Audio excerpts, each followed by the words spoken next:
Okay, we're here dito sa may Crypto.com Arena, formerly Staples Center, dito sa Los Angeles downtown.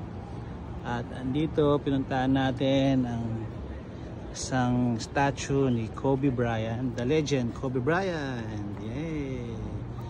Ayan, para sa mga nakakakilala kay Kobe Bryant, ito yung kanyang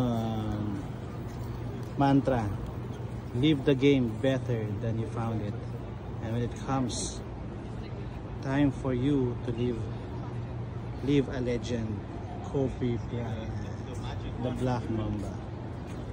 At ang details ng kanyang statue, sa paligid ng statue merong 6 NBA trophies, 6 NBA trophies.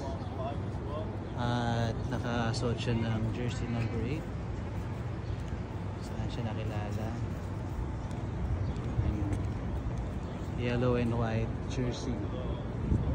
At dito sa kabilang side, ito yung kanyang picture nung siya ay nag-retire. Ito yung versus Utah Jazz ata eh.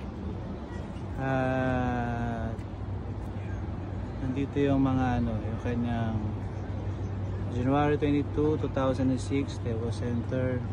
Ito yung stat niya ng kanyang retirement. Hanapin natin, no? Stat niya ba to? Hanapin natin. Versus Toronto Raptors. Ito yung kanila, si Kobe Bryant. Nag-average na 81 points. Ito yung kanyang most points game. Ito yung versus Toronto Raptors pala.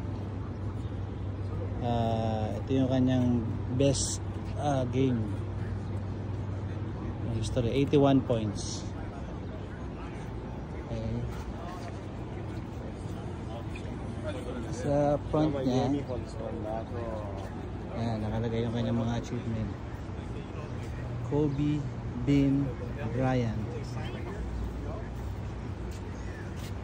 33,643 total points, 5,640 total scored in NBA playoffs, 836 regular season wins, 599 games played in Staples Center, 30 Player of the Week awards throughout his career,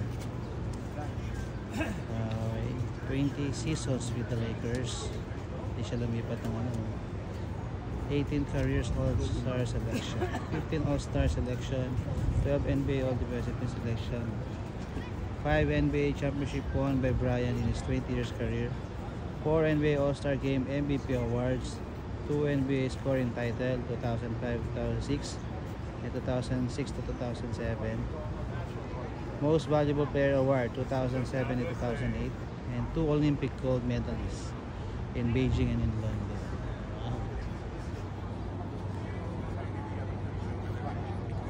Yan si Kobe Bryant.